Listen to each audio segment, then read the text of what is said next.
Alors, il y a beaucoup de choses à dire sur Poutine, et je sais qu'il y a en plus beaucoup de personnes qui croient en Poutine. Alors, Ouais, alors vous êtes quand même un de ceux qui avait débunké Poutine, hein. Déjà, en nous expliquant qu'il était citoyen d'honneur de la City, qu'il était... je ne fais que reprendre Ouais. des Ouais. choses tout à fait officielles. Mm. Mais Et aujourd'hui, cet acharnement contre les Russes n'a même plus l'excuse de la lutte anticommuniste. Donc c'est vraiment la marche en avant de l'impérialisme américano-sioniste qui essaye effectivement d'imposer son nouvel ordre mondial en écrasant toute résistance multipolaire. Et on voit bien aujourd'hui que l'ennemi à abattre, c'est Poutine, sa vision du monde et la Russie. Et que ce qui légitime un peu plus notre soutien à ce résistant fondamental.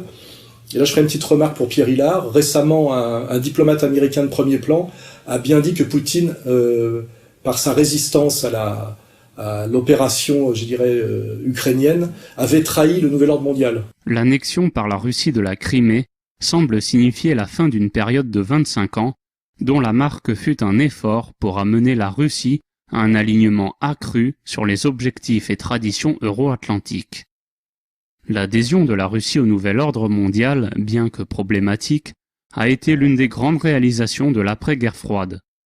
Les Américains doivent comprendre que le défi auquel ils sont confrontés est celui d'une Russie qui n'est plus intéressée par ce que l'Occident lui a offert ces 25 dernières années. La fin du nouvel ordre mondial, Christopher Hill, 21 avril 2014. Hein. Donc nous nous en réjouissons. Et effectivement, ça justifie qu'on ait placé un peu nos espoirs dans Poutine. Effectivement, il trahit le nouvel ordre mondial, et tant mieux. Voilà. que toute la politique de Poutine euh, correspond au mondialisme. Parce que Poutine veut... Alors, il faut lire le discours de Valdai, qui est très intéressant. Poutine veut l'instauration d'union régionale.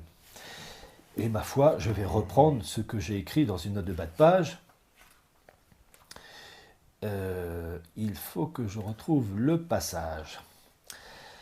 Alors, dans son discours de Valdai du 24 octobre 2014, Poutine reconnaît la nécessité d'un nouvel ordre mondial, la création de puissantes unions régionales, de règles communes acceptées par tous permettant d'assurer la stabilité et la sécurité entre les centres régionaux, interdisant ainsi la politique d'un cavalier seul, sous-entendu les anglo-saxons. Dans cette histoire, après la chute du mur de Berlin, le monde russe était, les élites russes étaient acquises au nouvel ordre mondial et à ce qu'on appelait la maison commune. Mais les anglo-saxons ont trahi, c'est pas le monde russe, quand je dis monde russe, les élites russes, c'est les élites anglo-saxonnes qui ont trahi les engagements pris au lendemain de la chute du mur de Berlin, puisqu'il était dit, entre autres, que l'OTAN ne devait pas progresser vers l'Est. Ouais. Donc il y avait un partage du gâteau.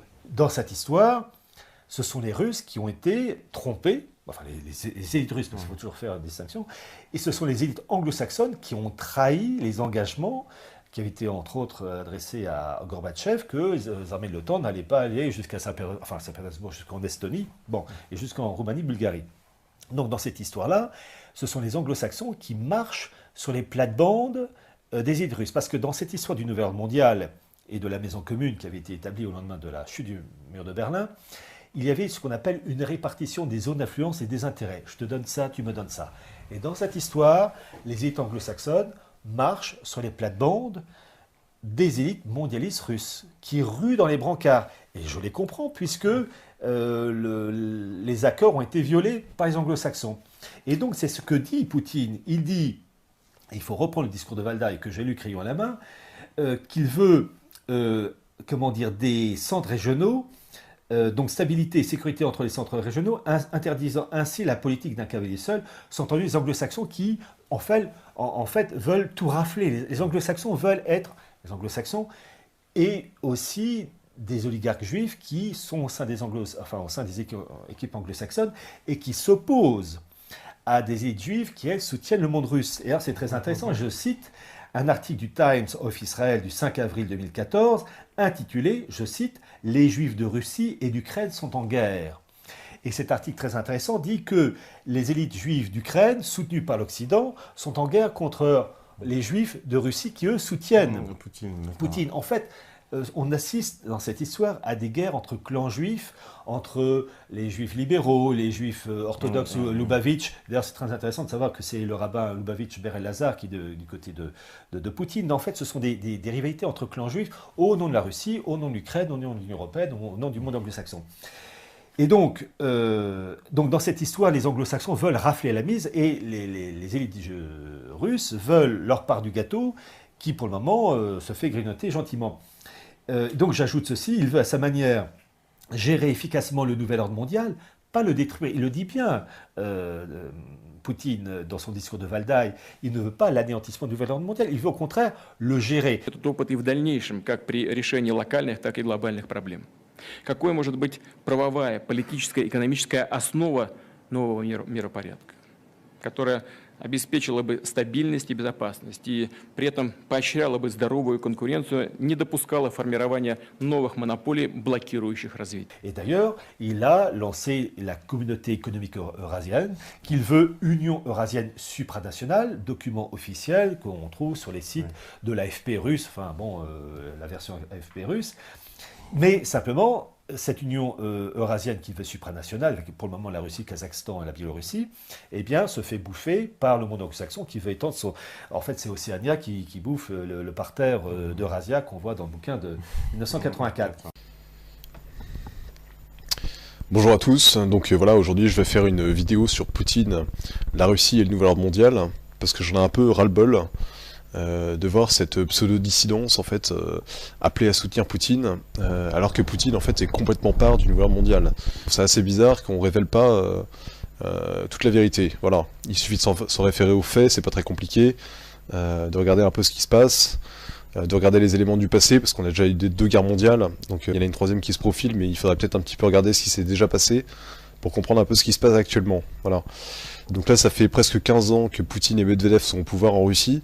Et on sait très bien, c'est quand même pas difficile à voir que Poutine et Medvedev sont soutenus en fait par les oligarques, parce qu'en Russie en fait plus qu'ailleurs, il y a des disparités entre les riches et les pauvres. Il y a à peu près 110 oligarques en Russie qui contrôlent en fait plus d'un tiers de la richesse russe. Voilà.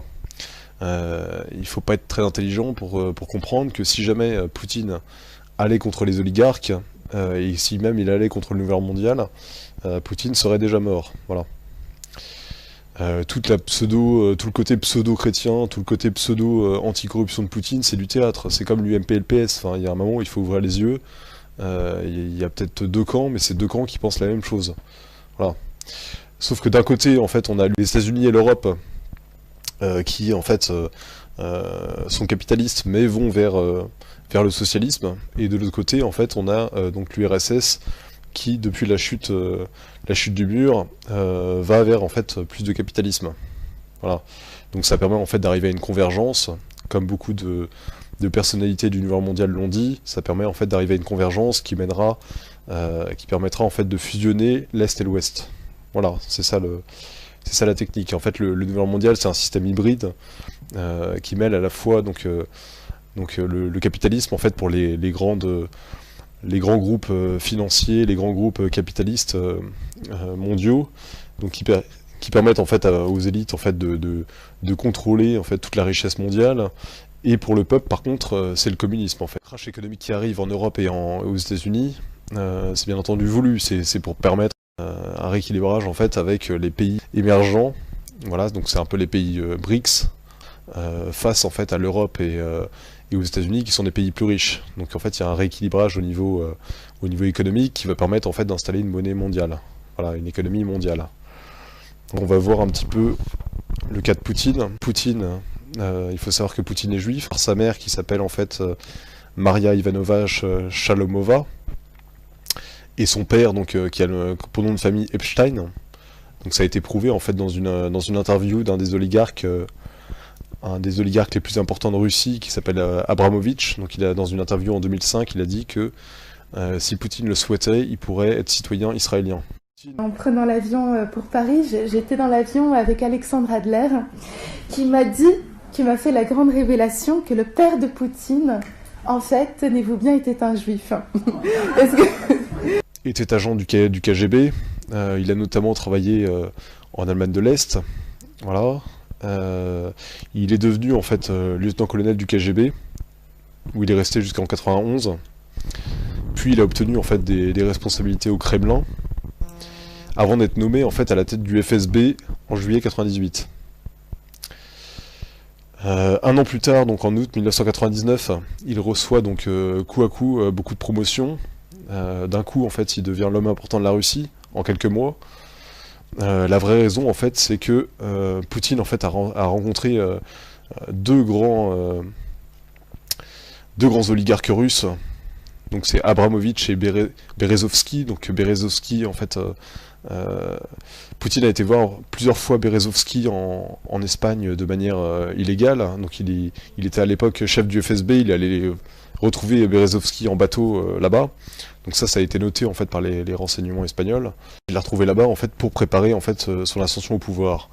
Berezovsky, qui avait déjà mis au pouvoir Helsin, donc demande à Helsin de déposer le pouvoir, de quitter le pouvoir en faveur de Poutine. Donc c'est ce qu'il fait le 31 décembre 1999, alors que tous les Russes s'attendaient à ce que le président leur souhaite des vœux de bonne année. Le président Helsin annonce qu'il quitte le pouvoir et qu'il donne ce pouvoir, donc le pouvoir présidentiel, à Vladimir Poutine. Quelque chose d'intéressant à noter, c'est que 10 jours avant que Poutine prenne le pouvoir, donc c'était en décembre 99, le 20 décembre je crois, donc Poutine, en fait, face à une assemblée du FSB, a déclaré que le FSB attendait depuis longtemps de prendre le pouvoir et que maintenant c'est chose faite. Donc en fait il a dit ça devant le FSB, donc 10 jours avant de prendre le pouvoir, alors que donc personne ne savait encore qu'il allait prendre le poste présidentiel en Russie.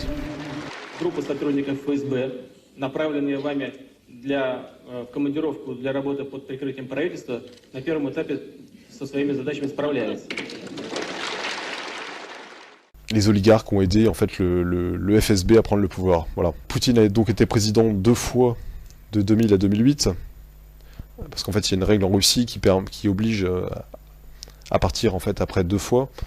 Donc il est devenu Premier ministre ensuite. Il était Premier ministre de Medvedev. Puis il a été réélu donc en 2012 jusqu'en 2018. Voilà.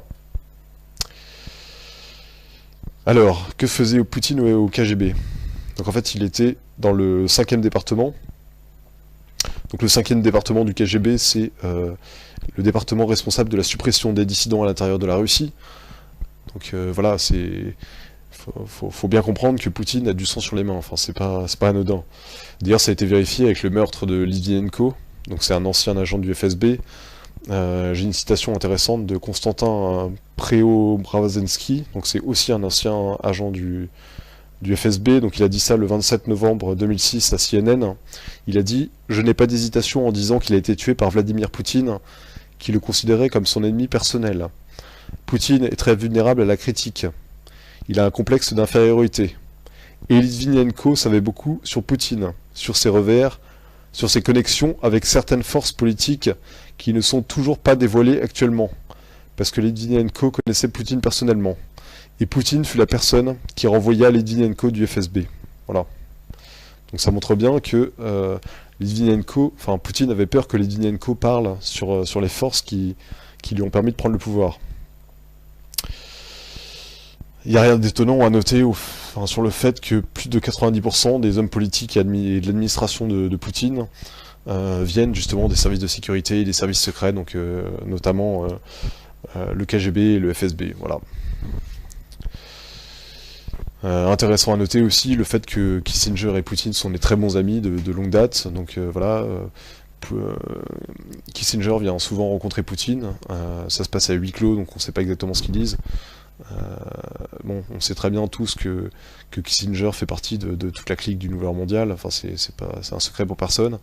C'est quand même intéressant de voir voilà, qu'il rencontre souvent Poutine. Je dirais que Vladimir Poutine a eu une victoire de prestige, mais c'est pas véritablement une lutte contre lui et Obama. Mais lui, il le voit ainsi. Moi, j'ai toujours eu une vision un peu différente par rapport à la sagesse des nations. Je crois que ce que Poutine tente de réaliser, c'est une position d'égalité et de respect mutuel avec les États-Unis. Voilà. Poutine a fait passer aussi une loi contre le négationnisme, donc contre les personnes qui critiquaient la Shoah. Il a fait passer une loi aussi, la même loi qui oblige en fait les gens à se plier aux décisions de Nuremberg. Et il a ajouté dans cette loi que donc il y aurait en fait des amendes et des peines pour les gens qui transmettraient des mensonges concernant l'histoire de l'URSS, donc voilà, pendant que la Russie était l'URSS. Donc voilà, ça montre bien que Poutine souhaite que les gens respectent l'URSS et le communisme. Voilà, c'est assez étonnant. Et donc ça permet en fait de museler la dissidence. Ce genre de crimes ne doivent ni ne peuvent être prescrits. Ils ne peuvent être ni excusés ni oubliés. Toute tentative de taire ces événements, de modifier ou de réécrire l'histoire est inadmissible et immorale. Très souvent, c'est l'envie de cacher sa propre honte qui est à l'origine de ces tentatives. Par lâcheté, hypocrisie ou trahison. Toute complicité, directe ou indirecte, avec les crimes nazis est injustifiable. Or, les faits historiques sont irréfutables. Ils témoignent que les bandéristes et autres collaborateurs, que les complices d'Hitler ont eux-mêmes participé à l'extermination du peuple juif, à l'élimination des juifs de Lviv, d'Odessa, de Kiev et d'autres villes ukrainiennes. Maintenant, on va un peu étudier Dimitri Medvedev. Donc Dimitri Medvedev, c'est quand même la personne avec Poutine qui forme le tandem au pouvoir depuis 15 ans. Donc en fait, Dimitri Medvedev a aussi une mère juive. Voilà, sa mère a été vue plusieurs fois donc à la synagogue de Moscou, donc il n'y a aucune question à avoir là-dessus. Ce qui est marrant, c'est que, étant donné que c'est pas très bien vu d'être juif au pouvoir actuellement, en Russie, vu ce qui s'est passé avec le communisme, où comme l'a dit Poutine, 80% des chefs communistes étaient en fait des juifs. О национализации этой библиотеки было принято советским правительством, первым советским правительством, и членами его являлись примерно на 80-85% евреи. Но они же, руководствуясь ложными идеологическими соображениями, шли тогда на аресты и репрессии. И иудеев, и православных, и представителей других конфессий, мусульман, они всех гребли под одну гребенку. И вот эти идеологические шоры и ложные идеологические установки, они... Vu que c'est mal vu, en fait, Medvedev a démenti en disant non, je suis arménien, nanana. Et ce qui est drôle, c'est que les Arméniens ont immédiatement démenti en disant que non, Medvedev n'était pas un Arménien. Donc sur Medvedev, il y a aussi un autre élément intéressant à rapporter. C'est à la fin du G8, donc un G8 qui s'est passé en Italie.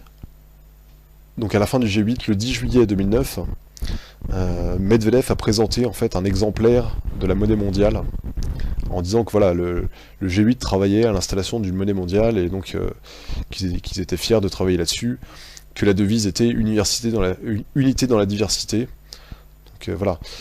This is a constant subject for our discussions, and we are discussing the questions of setting up a new set or emergence of new set of reserve currencies, including possibility of emergence of ruble as such a currency, even if it's not reflected in our declarations, and the question of supranational currency. Incidentally, I can probably have good news to you. In my pocket there is a supranational coin, which was a gift given to me. And this is one unit of testing, probing unity and diversity it's referred to, and it's referred to as international currency, United Future World Currency. Here it is. You can already take a look at it and even touch it. What it tells us is, indeed, this is a probe, a gift, but people are thinking on it, and most probably, one day we'll see something like that happening. You can use it, hold in your hand, and use it as a means of settlement. And this coin was given a special standard of the rules of its circulation. This is a symbol of our unity, jointly tackle such problems. Therefore, this is it, international currency. Ça montre bien que la Russie travaille avec les grandes nations du G8, dont la France, dont les États-Unis, pour en fait faire advenir une monnaie mondiale. D'ailleurs, ça a été confirmé plus tard par Medvedev, puisqu'il a dit au Forum économique international de Saint-Pétersbourg le 18 juin 2010, donc je cite, « Nous vivons vraiment un moment unique et nous devons l'utiliser pour construire une Russie moderne, prospère et forte, une Russie qui sera cofondatrice d'un nouvel ordre économique mondial. » Donc voilà, il dit cofondatrice, ça veut dire qu'il travaille main dans la main, c'est clair. Voilà. Bon, maintenant je vais parler un petit peu de l'Église orthodoxe, parce qu'il y a beaucoup de gens qui disent oui, mais Poutine, quand même, c'est un chrétien, Poutine, il défend les chrétiens, voilà, il est pour, c'est un conservateur, voilà, c'est quelqu'un de bien. Je vais vous montrer un petit peu ce qui se passe vraiment. Donc alors, donc qui est le chef de l'Église orthodoxe? Donc actuellement, donc en fait, c'est le patriarche Cyril depuis février 2009. Ce qui est intéressant, c'est qu'en fait, dans les archives soviétiques qui ont été révélées, on a appris que c'était un agent du KGB. Tout comme son prédécesseur, Alexei. Voilà, Alexei, il avait comme nom de code Drozdov. Et le nom de code du patriarche Cyril, donc le patriarche actuel, c'est Mikhailov. Voilà. Donc les deux sont des agents du KGB. Voilà. Ce qui est marrant, c'est que les deux autres candidats qui ont été présentés lors de l'élection face au patriarche Cyril, donc ils étaient 3 candidats, étaient donc les trois étaient en fait les 3 candidats étaient donc des anciens, des agents du KGB. Voilà, je vais faire un petit lapsus, j'ai dit des anciens, c'est marrant de noter que même Poutine lui-même disait qu'en fait on ne quitte jamais le KGB, on quitte le KGB que les pieds devant. Donc ça montre bien, quand on a un officier du KGB, c'est jusqu'à la mort, c'est pas comme ça on arrête parce que l'URSS s'est effondré, c'est jusqu'à la mort, voilà. Donc c'est intéressant de noter que le patriarche Cyril donc, est très œcuménique, voilà, donc en fait il pousse vers une religion mondiale. C'est pas quelqu'un qui vit dans la pauvreté, étant donné que le Moscow News a dévoilé sa richesse à environ 4 milliards de dollars. Donc il a gagné sa richesse principalement grâce à l'import de cigarettes. D'ailleurs il y a eu des scandales, beaucoup de scandales à propos du patriarche, notamment pour une photo où on le voyait avec une montre à 30 000 €. Donc bon, il a essayé de photoshopper la photo, mais bon, c'était trop tard. On sait aussi qu'il a une villa en Suisse. Enfin, c'est quelqu'un qui vit vraiment très bien. Voilà. Il faut noter aussi que c'est un des créateurs de la théologie de la libération, donc qui a été dénoncé d'ailleurs par le cardinal Ratzinger, donc qui est devenu ensuite Benoît XVI. Donc la théologie de la libération qui s'est implantée en Amérique du Sud, donc c'était un moyen de subversion soviétique. C'est-à-dire qu'en fait c'était un mélange en fait de communisme, de lutte des classes et de pseudo-religion. Donc en fait c'était un moyen de retourner en fait le peuple vers le communisme. Voilà. Donc ce patriarche est un des fondateurs de cette théorie. On peut noter aussi qu'en 1975, donc le patriarche Cyril a nié et condamné la lettre d'un confrère russe qui parlait de persécution de chrétiens en URSS. Voilà. C'est quand même ça montre bien que cette personne est complètement vendue au pouvoir et qu'elle est là juste en fait pour donner une bonne image à Poutine, voilà, c'est du décor, c'est du semblant. Voilà. Maintenant qu'on a vu le côté chrétien, on va voir le côté juif. Donc une des personnes les plus proches de Poutine s'appelle Berel Lazar, donc c'est un rabbin Lubavitch. Il a été introduit donc en Russie par le KGB. Et ce qui est intéressant à noter, c'est qu'en fait, il est italien d'origine, il a vécu aux États-Unis. Lorsqu'il était aux États-Unis, il a soutenu Bush pendant les élections. Voilà. Et donc en 96, donc le rabbin Beral Lazar est opposé à Vladimir Goudinsky, donc qui est créateur du Congrès juif de Russie. Et donc comme c'est un oligarque, il est propriétaire aussi d'une grande partie des médias. Et il a d'excellentes relations avec la diaspora juive des États-Unis ainsi que de Grande-Bretagne. Voilà. Donc en fait, ce que fait le rabbin Lubavitch, c'est qu'il supporte Poutine à l'étranger, en fait. Il fait une propagande pro-Poutine. Et en fait, il est présenté donc à Poutine par deux oligarques, donc Berezovsky et Abramovich. Donc c'est toujours les mêmes, ceux qui ont permis en fait à Poutine de prendre le pouvoir. Donc ces deux oligarques qui sont aussi donc Lubavitch présentent le rabbin à Poutine. Et donc Poutine ouvre les portes du Kremlin donc à Beral Lazar et au Lubavitch lors de leur fête annuelle en 2000. Donc ça ne s'est jamais vu auparavant. Il faut noter que les Lubavitch en fait sont en fait des juifs orthodoxes. Donc c'est parmi en fait les plus virulents, en fait, les plus pro-messianistes. En fait, c'est les messianistes pressés qui veulent agir en fait pour la venue de leur messie. Voilà, le messie juif qui n'est autre que l'antéchrist en fait pour les chrétiens. Le même jour en fait où Poutine accueille les juifs Lubavitch au Kremlin, donc le rival en fait de Beral Lazar, Goudinsky, est arrêté. Voilà. Donc ça montre à quel point on favorise les amis et voilà, ça explique pourquoi en fait dans certains cas Poutine combat les oligarques. Et en fait il combat les oligarques qui sont contre ses amis, qui sont contre ses intérêts. C'est pas les oligarques en général, c'est ceux qui vont contre ses intérêts. Voilà. Donc ensuite Poutine fait un don de 10 millions de dollars à la fédération de Lazare. Donc en septembre 2000. Donc c'est un don.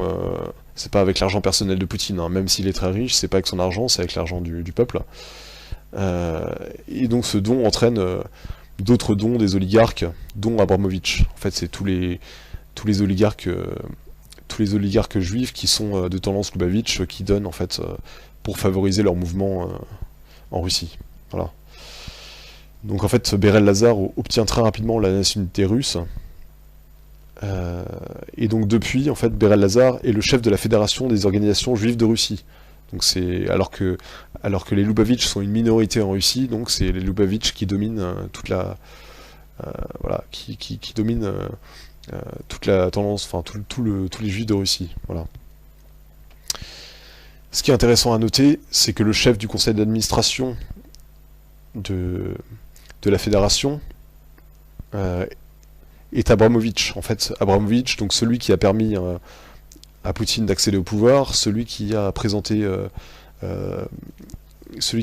Beral Lazar à Poutine, et donc c'est le chef du conseil d'administration. Donc c'est un oligarque très puissant qui est notamment propriétaire du club de foot de Chelsea.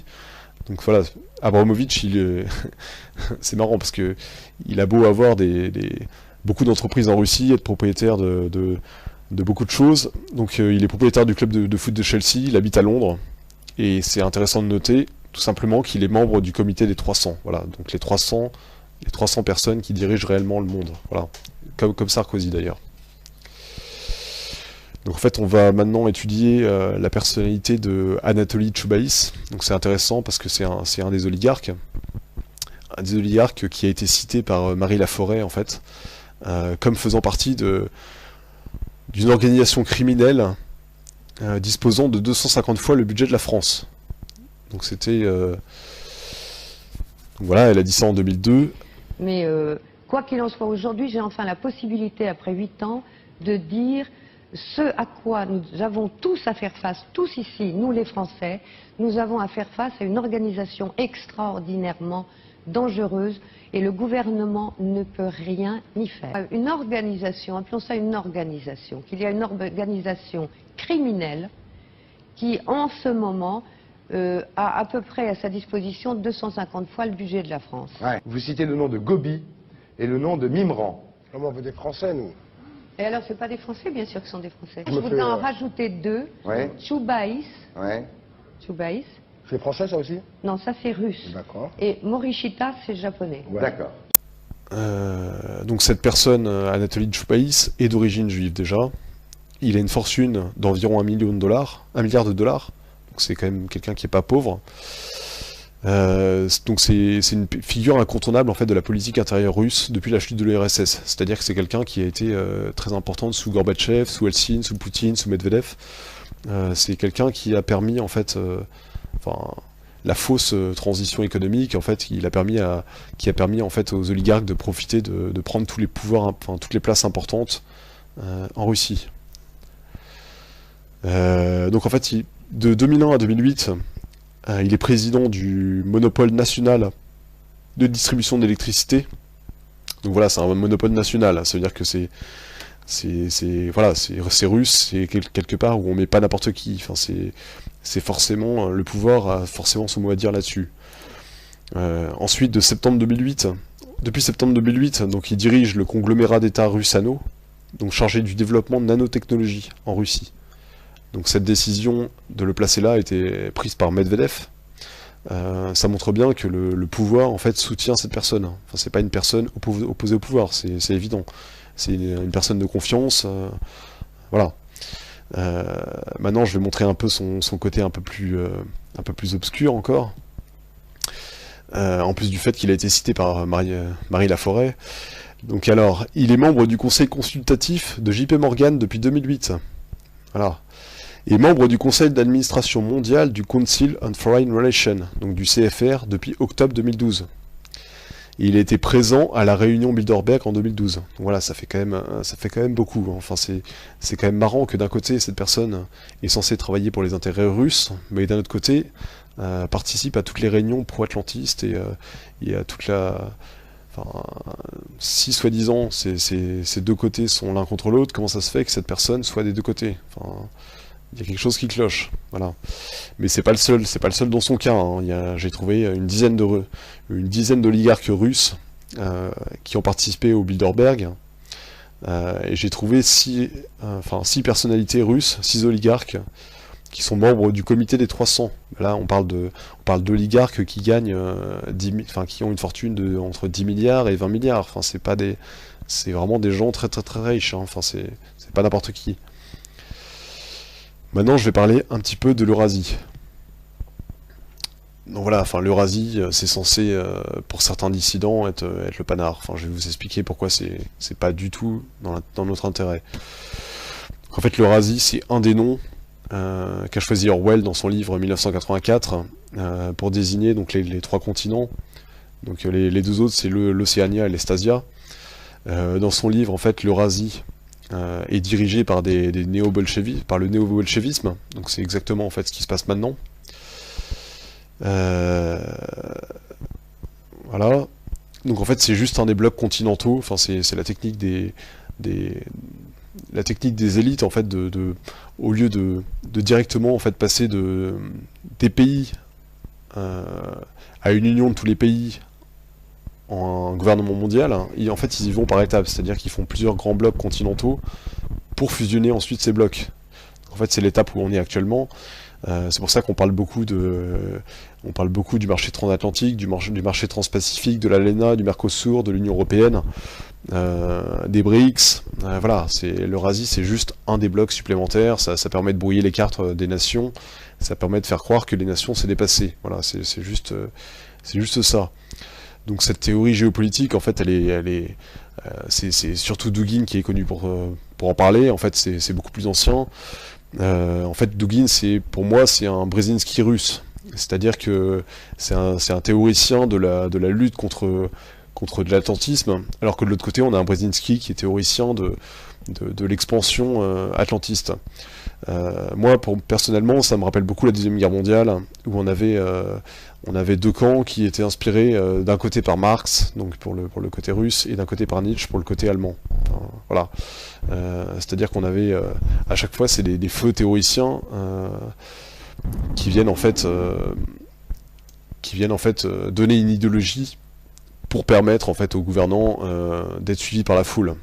Voilà, c'est un peu pour vulgariser l'idéologie et être suivi, enfin permettre une propagande plus importante et plus ciblée sur le peuple. Voilà.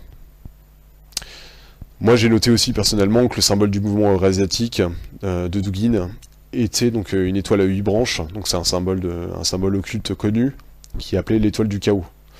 Donc c'est quand même marrant de choisir un symbole occulte comme ça. On sait également que le parti eurasiatique est financé par le Kremlin et que Poutine est très proche de Dugin. Voilà. Il faut noter aussi que ce qu'a dit Dugin dans une de ses interviews, donc il dit qu'en fait il faut une grande mission pour la Russie, et qu'en fait cette grande mission est que la Russie envahisse l'Europe. Voilà. Depuis de nombreuses années, je réfléchissais au problème de l'idée nationale. Et récemment, en analysant des événements qui se déroulent dans le monde, en visitant de nombreux pays européens, j'ai eu une idée comment résoudre ce problème de l'idée nationale. Je vais l'exprimer ici en tant que proposition ou comme une hypothèse, et ce sera à la société et en premier lieu à l'État d'en juger, de l'admettre ou de la rejeter. L'idée est la suivante. Nous devons envahir l'Europe, la conquérir et l'annexer. Par ailleurs, nous avons déjà une expérience d'une telle expansion en Europe. Lors de la période soviétique, lorsque nos partis communistes, comme le Troisième International, le Comintern ou Cominform, faisaient de très bons résultats d'infiltration au sein de parlementaires de pays européens. Oui, c'était un instrument de notre politique étrangère. Aujourd'hui, les temps ont changé et nous ne sommes plus un pays communiste. Cependant, rien n'empêche qu'on se trouve de nouveaux alliés. Actuellement, si nous proposons comme une idée nationale l'annexion de l'Union européenne par l'Union eurasienne, l'expansion vers l'Europe, alors nous pourrons vraiment nous réunir autour d'un but véritablement grand. Vous vous rendez compte? Annexer l'Europe, ça c'est russe. Je l'expliquerai plus longuement dans une autre vidéo, mais en fait ce plan-là, c'est le plan du KGB, c'est un plan à long terme. Et en fait ce que dit Dugin en fait n'est que le reflet de la pensée du KGB. Voilà, c'est juste ça. Je vais parler rapidement maintenant des BRICS. Voilà, les BRICS, donc c'est le Brésil, la Russie, l'Inde, la Chine et l'Afrique du Sud. Voilà, ce bloc-là en fait fait des fréquents appels à installer un nouvel ordre mondial. Il parle aussi en fait de changer la monnaie de réserve du dollar pour installer leur monnaie. Ça c'est juste aussi une propagande pour familiariser les gens avec le fait que le dollar c'est terminé et qu'on va passer à quelque chose d'autre. En fait on va passer à une autre monnaie qui sera en fait soi-disant amenée par le bon côté, c'est-à-dire le côté russe et chinois. Donc en fait il faut bien comprendre dans cette perspective, c'est l'Est en fait, l'Est où le soleil se lève, c'est le renouveau.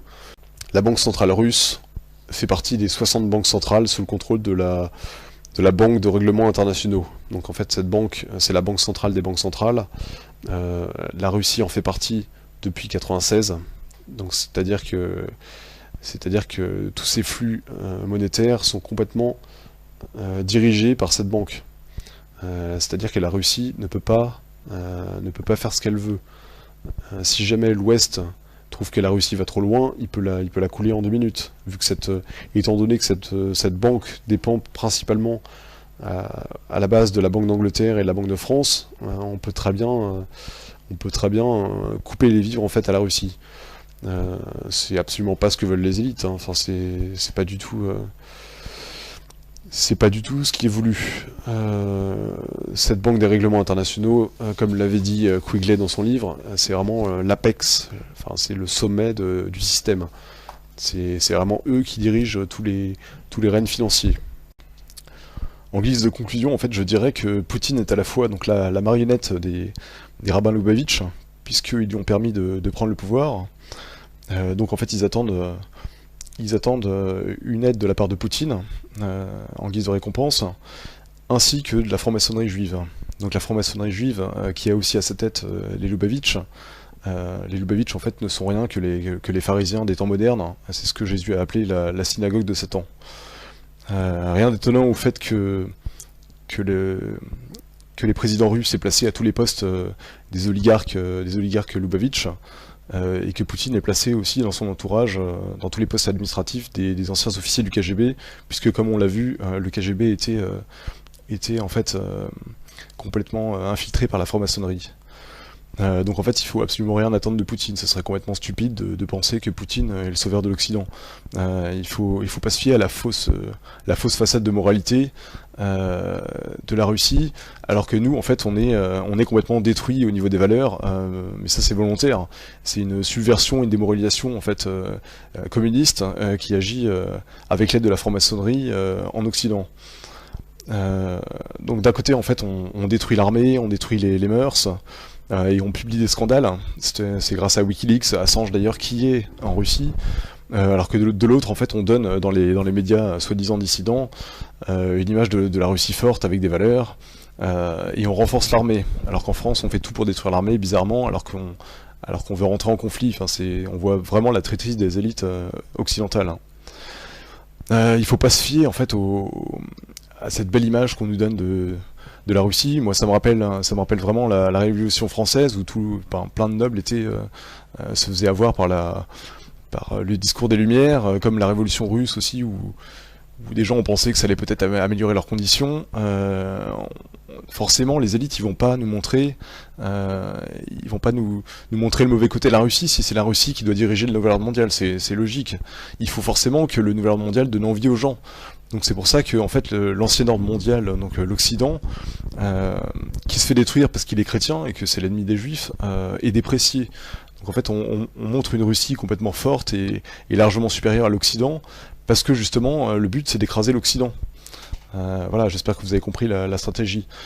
Donc le but de tout ça, c'est la victoire facile de la Russie contre l'Occident, qui est détruit de l'intérieur en fait. Et en fait pour provoquer une installation rapide d'un nouvel ordre mondial communiste. C'est-à-dire qu'avant même d'avoir été attaqué physiquement, militairement, l'Occident est déjà détruit. Est-ce qu'il y a beaucoup de gens, vous pensez, si jamais on est appelé par François Hollande pour aller se défendre la France, vous pensez que les gens sont vraiment volontaires pour aller combattre? Moi je pense pas. Je pense que là on est tellement démoralisé et qu'on confond tellement le pouvoir en place avec la France que voilà, on est complètement le peuple français est complètement démoralisé. Pour moi en fait, les élites utilisent en fait la technique de Sun Tzu quand il dit en fait remporter sans victoire et en sans combat n'est pas ce qu'il y a de mieux. Soumettre l'ennemi sans combattre est ce qu'il y a de mieux. C'est pourquoi à la guerre le mieux est de s'attaquer au plan de l'ennemi, puis de s'attaquer à ses alliances, puis de s'attaquer à ses armées. Le bon stratège soumet l'ennemi sans combattre, s'emparer des villes ennemies sans les attaquer, détruit le pays ennemi sans mener d'opérations prolongées. Il doit lutter pour la possession du monde, de manière à ce que le courage de ses soldats ne s'émousse pas, et que tout soit à son avantage. Ceci est l'art de l'offensive par les plans. Voilà, comme je l'ai montré, les Russes ont un plan qui correspond en fait, c'est le plan du KGB, c'est le plan du KGB franc-maçon. Donc voilà, Poutine suit vraiment le plan franc-maçon. Voilà. Je vous remercie d'avoir écouté cette vidéo et j'espère en refaire une autre bientôt. Merci à tous.